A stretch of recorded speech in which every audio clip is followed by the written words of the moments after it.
Hi guys, it's Chris with City or Homestead and Tom. So today we are going to, because we're down to our last jar, we are going to make some sweet relish, and we're going to can it up. So they actually had, at Horrocks, they had cucumbers 3 for 99 cents, which is really a good deal. So Tom, what he's doing is he's cutting them in smaller slices. You don't have to go that small, honey. And then he's going to put them in there and I'll chop them up. What I'm going to do is start getting the onions ready so that I can chop them up too. Now with this, what you got to do is you're going to use onions, cucumbers, and you're also going to use peppers, bell peppers. So now with the chopper I'm using, I want to chop these into, I want to slice them into small slices. Because, you know, because it's being used as relish, we don't want real big, huge pieces. So I've got my one here, if you notice it cuts it pretty small. Because everything's going to go in a big pan, or big, into a big bowl. And then we have to soak it for 2 hours. So it's not something that you can just can, like, okay, let's do it right now.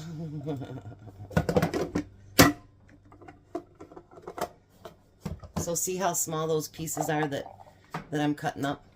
So we're going to get the onions done and start on the cucumbers, and then we'll be back. We got Tom doing the other thing because making my hand sore. So now we're also going to use 4 of our peppers here. So we need 4 of them chopped, and we're putting all of them into this one big bowl here. Just like this. I'm not going to try to do the small bowl like I did last year because it was just way too small. So I'm going to get all these cut up. And we'll be back when we get everything chopped up. So we end up using a chopper that actually cuts just a little bit bigger, but then him and I could do it together because that's what takes the longest. So now you need to cover all of it in water, and you're going to add, now I'm doubling my batch. So I'm doing a 1/2 cup of salt, and Tom's going to stir that in there. And I know you think, oh my gosh, that's salt. But what that salt does, it helps to absorb the moisture out of the veggies. And then you're going to drain and rinse it too. So you're going to rinse a lot of that salt right off of there. So let's show you what it looks like right now. You doing a witch's brew, Tom? This stuff is amazing though. So we're going to let it just sit there for 2 hours. And then we'll be back and we'll start cooking it and getting it jarred up. And it's been 2 hours. So now we're going to do it differently than I did it last time because our pan is going to be really, really, really full. Isn't it, Tom? So we need to start out with, because I'm doubling this, we need 4 cups of apple cider vinegar. Now make sure when you do this, it says 5% on your can. Because otherwise, it's not safe for canning. I'm going to get that turned on. Trying to see where it says it on here.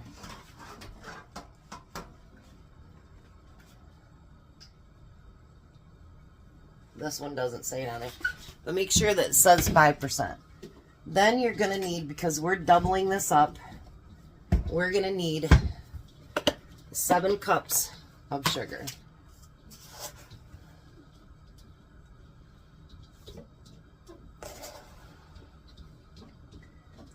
2. How's it coming, Tom?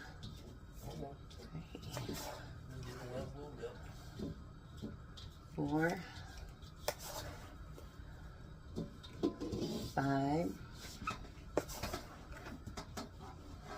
6, and 7.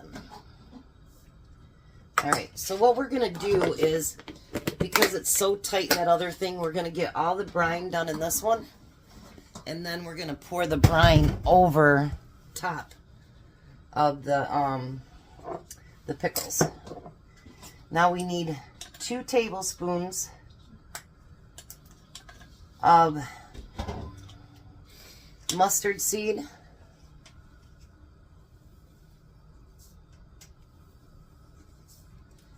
And we need 2 tablespoons of celery seed.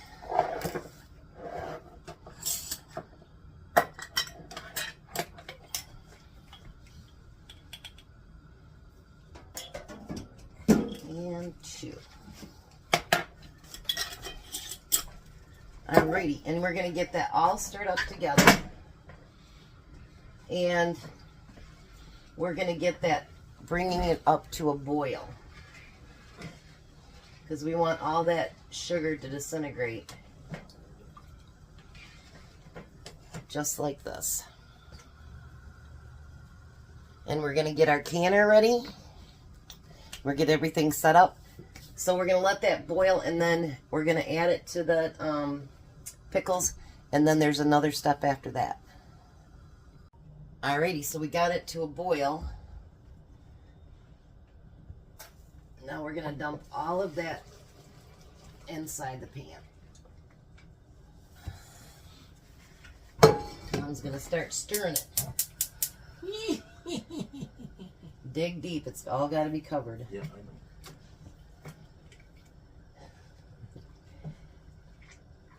It fit in there. We didn't think it was going to fit in there. Now, whether we can get more, if we get more than 8 jars, we'll have to do a second batch of canning. And it's getting close to dinner time, so. It'll be between dinners. Yeah. But he's been cleaning out the gutters. And we were going to go up to the lake today, but I looked on the weather, and it's supposed to rain and thunderstorm and whatever all weekend. But today it was only going to be partially sunny, and it wasn't even going to get to 80 until like 3 o'clock. And I told him, you know what that means, don't you?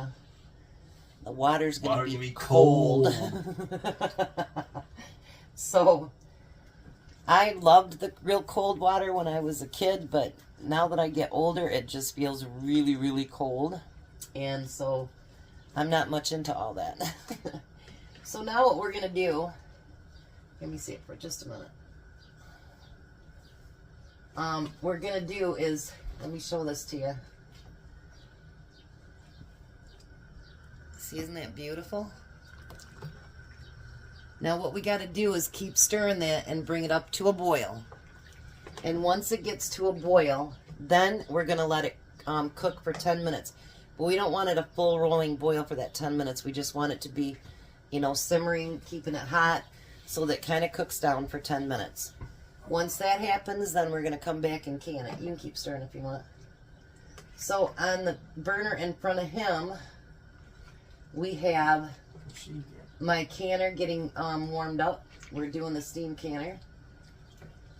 I love that steam canner. I'm telling you, best gift I've ever been given almost. So I'm going to... It was brand new. Somebody bought it for me. Alright, so we're going to take a little tiny taste test of this. Go ahead.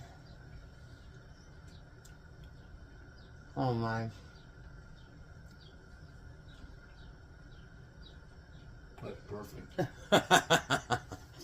I'm telling you. Once you make your own, you guys, you will never, ever buy it at the store. So like I say, we're going to get this up to a boil. And I looked, my last video was 11 months ago. So it must be 8 pints last us just about a year, because we're on our last one right now. Mm-hmm. So anyway, in the oven, I have my jars heating up at 200. I have the canner getting up there in heat. Waiting for this to come to a boil and then cook it for 10 minutes, and then we're going to can us some relish. Mm-hmm. Alrighty guys, so it's time. I'm going to move this handle this way just a little bit. I turned the heat off. Let's start. You can go up to a 1/2 inch headspace with this. And what I do is try to get mostly vegetables in there. I should have used my metal one.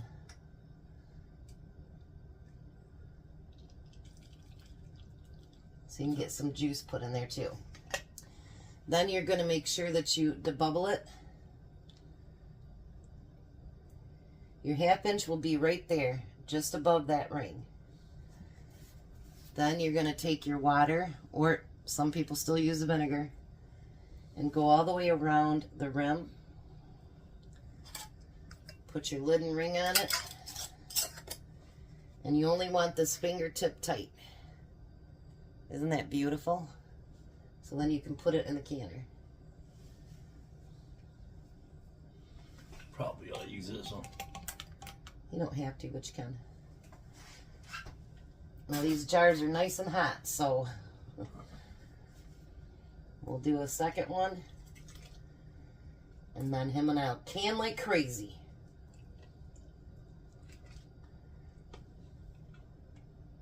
I think I'd rather have my metal one, to be honest.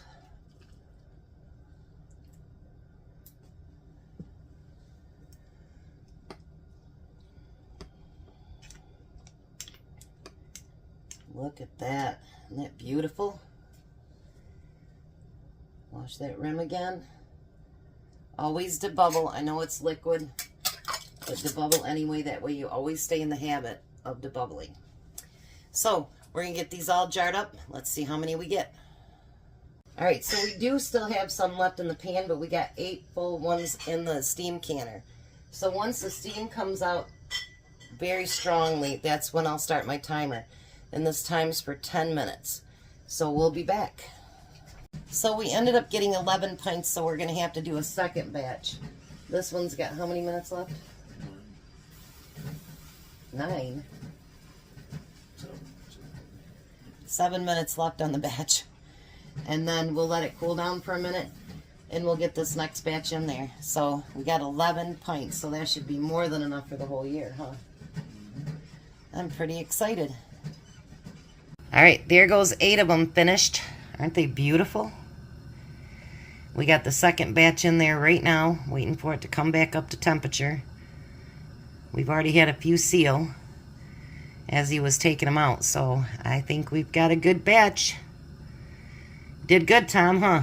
Mm-hmm. Alrighty. You guys have a blessed and wonderful day. Be a blessing, and we'll see you at supper.